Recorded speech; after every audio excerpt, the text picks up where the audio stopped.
परमात्मने नमः। श्रीमद् भगवद गीता अथ प्रथमो अध्यायः। श्री भगवान ने अर्जुन को निमित्त बनाकर समस्त विश्व को श्री गीता के रूप में जो महान उपदेश दिया, यह अध्याय उसकी अवतारणा के रूप में है। इसमें दोनों ओर के प्रधान योद्धाओं के नाम गिनाए जाने के बाद मुख्यतः अर्जुन के बंधुनाश की आकांक्षा से उत्पन्न मोहजनित विषाद का ही वर्णन है। इस प्रकार का विषाद भी अच्छा संग मिल जाने पर संसारिक भोगों में वैराग्य की भावना द्वारा कल्याण की ओर अग्रसर करने वाला हो जाता है। इसलिए इसका नाम अर्जुन विषाद योग रखा गया है। इस अध्याय के पहले श्लोक में धृतराष्ट्र ने संजय से युद्ध का विवरण पूछा है। इस पर संजय ने दूसरे में द्रोणाचार्य के पास जाकर दुर्योधन के बातचीत आरंभ करने का वर्णन किया है। तीसरे श्लोक में दुर्योधन ने द्रोणाचार्य से विशाल पांडव सेना देखने के लिए कहकर चौथे से छठे तक उस सेना के प्रमुख योद्धाओं के नाम बतलाए हैं। सातवें में द्रोणाचार्य से अपनी सेना के प्रधान सेना नायकों को भली भांति जान लेने के लिए कहकर आठवें और नवें श्लोकों में उनमें से कुछ के नाम और सब वीरों के पराक्रम तथा युद्ध कौशल का वर्णन किया है। 10वें में अपनी सेना को अजय और पांडवों की सेना को अपनी अपेक्षा कमज़ोर बतलाकर 11वें में सब वीरों से भीष्म की रक्षा करने के लिए अनुरोध किया है। 12वें श्लोक में भीष्म पितामह के शंख बजाने का और 13वें में कौरव सेना में शंख नगारे ढोल मृदंग और नरसिंगे आदि विभिन्न बाजों के एक ही साथ बज उठने का वर्णन है। 14वें से लेकर 18वें श्लोक तक क्रमशः भगवान श्री कृष्ण अर्जुन भीमसेन युधिष्ठिर नकुल सहदेव तथा पांडव सेना के अन्य समस्त विशिष्ट योद्धाओं के द्वारा अपने अपने शंख बजाए जाने का और 19वें में उस शंख ध्वनि के भयंकर शब्द से आकाश और पृथ्वी के गूंज उठने तथा दुर्योधन आदि के व्यथित होने का वर्णन है। 20वें और 21वें में धृतराष्ट्र पुत्रों को युद्ध के लिए तैयार देखकर अर्जुन ने श्री कृष्ण से अपना रथ दोनों सेनाओं के बीच में ले चलने के लिए कहा है और 22वें तथा 23वें में सारी सेना को भली भांति दे चुकने के बाद रथ को वहीं खड़े रखने का संकेत देखकर करके सबको देखने की इच्छा प्रकट की है। 24वें और 25वें श्लोक में अर्जुन के अनुरोध के अनुसार रथ को दोनों सेनाओं के बीच में खड़ा करके श्री कृष्ण ने युद्ध के लिए एकत्रित सब वीरों को देखने के लिए अर्जुन से कहा है। इसके बाद 30वें तक स्वजन समुदाय को देखकर अर्जुन के व्याकुल होने का तथा अर्जुन के द्वारा अपनी शोकाकुल स्थिति का वर्णन है। 21वें श्लोक में युद्ध के विपरीत परिणाम की बात कहकर 32वें और 33वें में अर्जुन ने विजय और राज्य सुख न चाहने की युक्तिपूर्ण दलील दी है। 34वें और 35वें में आचार्य आदि स्वजनों का वर्णन करके अर्जुन ने मुझे मार डालने में भी अथवा तीनों लोकों के राज्य के लिए भी मैं इन आचार्य और पिता पुत्र आदि आत्मीय स्वजनों को मारना नहीं चाहता, ऐसा कहकर 36वें और 37वें में दुर्योधन आदि स्वजनों के आततायी होने पर भी उन्हें मारने में पाप की प्राप्ति और सुख तथा प्रसन्नता का अभाव दिखाया है। 48वें और 39वें में कुल के नाश और मित्रद्रोह से होने वाले पाप से बचने के लिए युद्ध ना करना उचित बतलाकर 40वें से 44वें में कुल नाश से उत्पन्न होने वाले दोषों का विस्तार पूर्वक वर्णन किया है। 45वें और 46वें में राज्य तथा सुख आदि के लोभ से स्वजनों को मारने के लिए की हुई युद्ध की तैयारी को महान पाप का आरंभ बतलाकर शोक प्रकाश करते हुए अर्जुन ने दुर्योधन आदि के द्वारा अपने मारे जाने को श्रेष्ठ बतलाया है। और अंत के 47वें श्लोक में युद्ध ना करने का निश्चय करके शोकमग्न अर्जुन के शस्त्र त्याग पूर्वक रथ पर बैठ जाने की बात कहकर संजय ने अध्याय की समाप्ति की है। पांडवों के राजसूय यज्ञ में उनके महान ऐश्वर्य को देखकर दुर्योधन के मन में बड़ी भारी जलन पैदा हो गई और उन्होंने शकुनी आदि की सम्मति से जुआ खेलने के लिए युधिष्ठिर को बुलाया। छल से उनको हराकर उनका सर्वस्व हर लिया। अंत में यह निश्चय हुआ कि युधिष्ठिर आदि पांचों भाई द्रौपदी सहित 12 वर्ष वन में रहे और 1 साल छिप कर रहे अज्ञातवास की तरह।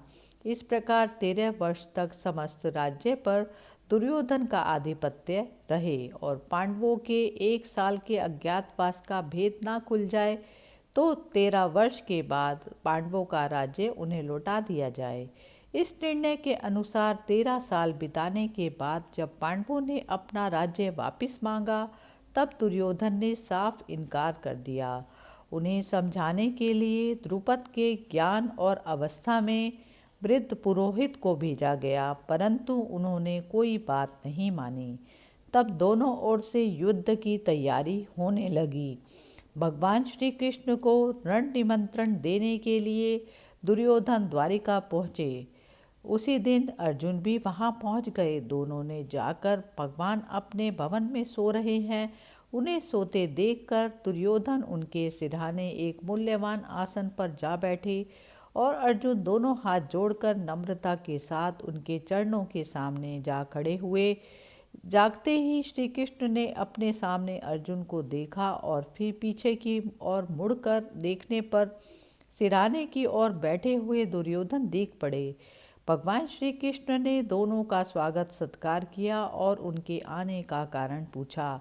तब दुर्योधन ने कहा, मुझ में और अर्जुन में आपका एक सा ही प्रेम है और हम दोनों ही आपके संबंधी हैं, परंतु आपके पास पहले मैं आया हूँ। सज्जनों का नियम है कि वे पहले आने वाले की सहायता किया करते हैं।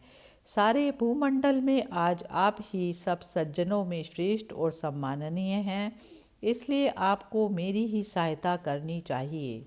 भगवान ने कहा, निसंदेह आप पहले आए हैं, परंतु मैंने पहले अर्जुन को ही देखा है, इसीलिए मैं दोनों की सहायता करूँगा। परंतु शास्त्र अनुसार बालकों की इच्छा पहले पूरी की जाती है, इसलिए पहले अर्जुन की इच्छा ही पूरी करनी चाहिए। मैं 2 प्रकार से सहायता करूँगा। एक ओर मेरी अत्यंत बलशालिनी नारायणी सेना रहेगी और दूसरी ओर मैं युद्ध ना करने का प्रण करके अकेला रहूँगा। मैं शस्त्र का प्रयोग नहीं करूँगा। अर्जुन, धर्म अनुसार पहले तुम्हारी इच्छा पूर्ण होनी चाहिए, अतएव दोनों में से जिसे पसंद करो मांग लो। इस पर अर्जुन ने शत्रु नाशन नारायण भगवान श्री कृष्ण को मांग लिया। तब दुर्योधन ने उनकी नारायणी सेना मांग ली और उसे लेकर वे बड़ी प्रसन्नता के साथ हस्तिनापुर लौट आए। इसके बाद भगवान ने अर्जुन से पूछा, अर्जुन, जब मैं युद्ध नहीं करूँगा तब तुमने क्या समझकर नारायणी सेना को छोड़ दिया और मुझे स्वीकार किया? अर्जुन ने कहा, भगवान आप अकेले ही सबका नाश करने में समर्थ हैं, तब मैं सेना लेकर क्या करता। इसके सिवा बहुत दिनों से मेरी इच्छा थी कि आप मेरे सारथी बने।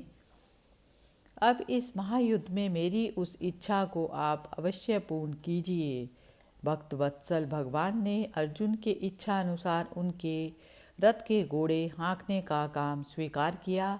इसी प्रसंग के अनुसार भगवान श्री कृष्ण अर्जुन के सारथी बने और युद्ध आरंभ के समय कुरुक्षेत्र में उन्हें गीता का दिव्य उपदेश सुनाया।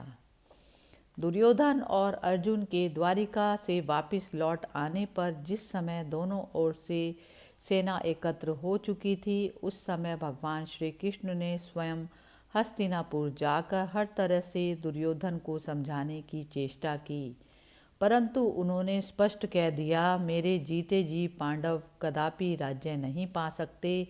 यहाँ तक कि सुई की नोक भर भी जमीन मैं पांडवों को नहीं दूंगा। तब अपना न्यायोचित स्वत्व प्राप्त करने के लिए माता कुंती की आज्ञा और भगवान श्री कृष्ण की प्रेरणा से पांडवों ने धर्म समझकर युद्ध के लिए निश्चय कर लिया। जब दोनों ओर से युद्ध की पूरी तैयारी हो गई, तब भगवान वेद व्यास जी ने धृतराष्ट्र के समीप आकर उनसे कहा, यदि तुम घोर संग्राम देखना चाहो तो मैं तुम्हें दिव्य नेत्र प्रदान कर सकता हूँ। इस पर धृतराष्ट्र ने कहा, ब्रह्मापि श्रेष्ठ, मैं कुल के इस हत्याकांड को अपनी आंखों से देखना नहीं चाहता, परंतु युद्ध का सारा वृतांत भली भांति सुनना चाहता हूँ। तब महर्षि वेद व्यास जी ने संजय को दिव्य दृष्टि प्रदान करके धृतराष्ट्र से कहा, ये संजय तुम्हें युद्ध का सब वृतांत सुनाएंगे। युद्ध की समस्त घटनावलियों को ये प्रत्यक्ष देख और सुन जान सकेंगे। सामने या पीछे से, दिन में या रात में, गुप्त या प्रकट, क्रिया रूप में परिणित या केवल मन में आई हुई ऐसी कोई बात ना होगी जो इनसे तनिक भी छिपी रह सकेगी। ये सब बातों को ज्यों की त्यों जान लेंगे। इनके शरीर से ना तो कोई शस्त्र छूट सकेगा और ना ही इन्हें जरा भी थकावट ही होगी। यह होनी है, अवश्य होगी। इस सर्वनाश को कोई नहीं रोक सकेगा। अंत में धर्म की विजय होगी। महर्षि वेद व्यास जी के चले जाने के बाद धृतराष्ट्र के पूछने पर संजय उन्हें पृथ्वी के विभिन्न द्वीपों का वृत्तांत सुनाते रहे। उसी में उन्होंने भारतवर्ष का भी वर्णन किया। उसके बाद जब कौरव पांडवों आदि का युद्ध आरंभ हुआ और लगातार 10 दिनों तक युद्ध होने पर भीष्म पितामह रणभूमि से रथ से गिरा दिए गए, तब संजय ने धृतराष्ट्र के पास आकर उन्हें अकस्मात भीष्म के मारे जाने का समाचार सुनाया। उसे सुनकर धृतराष्ट्र को बड़ा ही दुख हुआ और युद्ध की सारी बातें विस्तार पूर्वक सुनाने के लिए उन्होंने संजय से कहा। तब संजय ने दोनों ओर की सेनाओं की व्यूह रचना आदि का विस्तृत वर्णन किया। इसके बाद धृतराष्ट्र ने विशेष विस्तार के साथ आरंभ से अब तक की पूरी घटनाएं जानने के लिए संजय से प्रश्न किया। यहीं से श्रीमद् भगवत गीता का पहला अध्याय शुरू होता है। महाभारत भीष्म पर्व में यह 25वां अध्याय है। इसके आरंभ में धृतराष्ट्र संजय से प्रश्न करते हैं। धृतराष्ट्रवाच धर्मक्षेत्रे कुरुक्षेत्रे समवेतायुयुत्सवा मामका पांडवाश्चैव किं कुर्वत् संजया। धृतराष्ट्र बोले, हे संजय, धर्मभूमि कुरुक्षेत्र में एकत्रित युद्ध की इच्छा वाले मेरे और पांडु के पुत्रों ने क्या किया। कुरुक्षेत्र किस स्थान का नाम है और उसे धर्मक्षेत्र क्यों कहा गया। महाभारत वन पर्व के 83वें अध्याय में शल्य पर्व के 53वें अध्याय में कुरुक्षेत्र के महात्म्य का विशेष वर्णन मिलता है। वहाँ इसे सरस्वती नदी के दक्षिण भाग और दृशवती नदी के उत्तर भाग के मध्य में बतलाया है। कहते हैं कि इसकी लंबाई चौड़ाई 5-5 योजन थी। यह स्थान अंबाले से दक्षिण और दिल्ली से उत्तर की ओर है। इस समय भी कुरुक्षेत्र नामक स्थान वही है। इसका एक नाम समंत पंचक भी है। शतपथ ब्राह्मण आदि शास्त्रों में कहा है कि यहाँ अग्नि, इंद्र, ब्रह्मा आदि देवताओं ने तप किया था। राजा कुरु ने भी यहाँ बड़ी तपस्या की थी तथा यहाँ मरने वालों को उत्तम गति प्राप्त होती है। इसके अतिरिक्त और भी कई बातें हैं जिनके कारण उसे धर्म क्षेत्र या पुण्य क्षेत्र भी कहा जाता है। धृतराष्ट्र ने मामका पद का प्रयोग किन के लिए किया? पांडव और इन किन के लिए? उनके साथ समवेता और युयुत्सवा विशेषण लगाकर जो किम अकुर्वत कहा है उसका क्या तात्पर्य है? धृतराष्ट्र के पूछने पर संजय कहते हैं, मामका पद का प्रयोग धृतराष्ट्र ने निज पक्ष के समस्त योद्धाओं सहित अपने दुर्योधन आदि 101 पुत्रों के लिए किया है और पांडवा पद का युधिष्ठिर पक्ष के सब योद्धाओं सहित युधिष्ठिर आदि 5 भाइयों के लिए किया है। समवेता और योयोत्सवा विशेषण देकर और किम अकुर्वत कहकर धृतराष्ट्र ने गत 10 दिनों के भीषण युद्ध का पूरा विवरण जानना चाहा है कि युद्ध के लिए एकत्रित इन सब लोगों ने युद्ध का प्रारंभ कैसे किया, कौन किससे कैसे भिड़े और किसके द्वारा कौन किस प्रकार और कब मारे गए आदि।